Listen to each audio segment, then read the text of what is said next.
Sa punto pong ito, pag-usapan natin ang mga pinakabagong update patungkol sa mga programa ng administrasyon dito lamang sa Mr. President on the Go.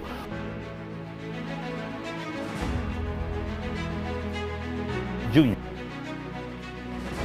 Sa Aranet, mga tao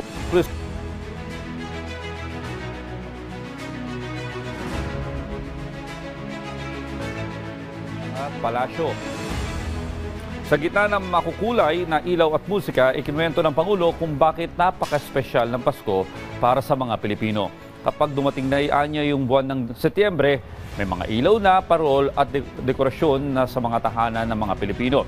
Para sa kanya, hindi ito basta tradisyon. Ito'y patunay na malalim ang pagmamahal ng mga Pilipino sa pamilya at pagkakapit-bisig. Binigyan diin ng Pangulong Marcos Jr. na tuwing Pasko, daang-daang libong kababayan mula sa iba't ibang bahagi ng mundo ang umuwi at ang kanilang pamilya. Naniniwala po ang ating Pangulo na ang Pasko ay para sa hindi lang para sa mga bata, pero sa totoo lang anya, ang saya ng Pasko ay para sa lahat ng edad.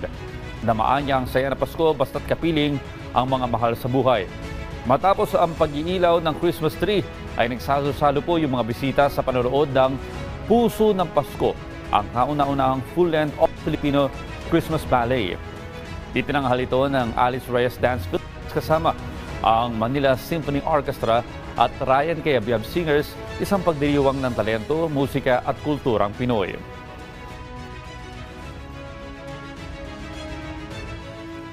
Ang mga premyo sa mga nagwagi sa ika-4 na taong Isang Bituin, Isang Mithiin Nationwide Parole Making Contest.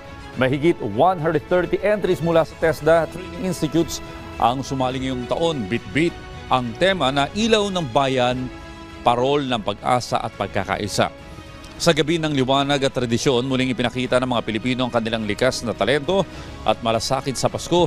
Isang pagpapatunay sa Pilipinas, hindi lang buwan ang tinitignan sa Pasko, kundi ang diwa nito na sumasalamin sa kulturang Pinoy.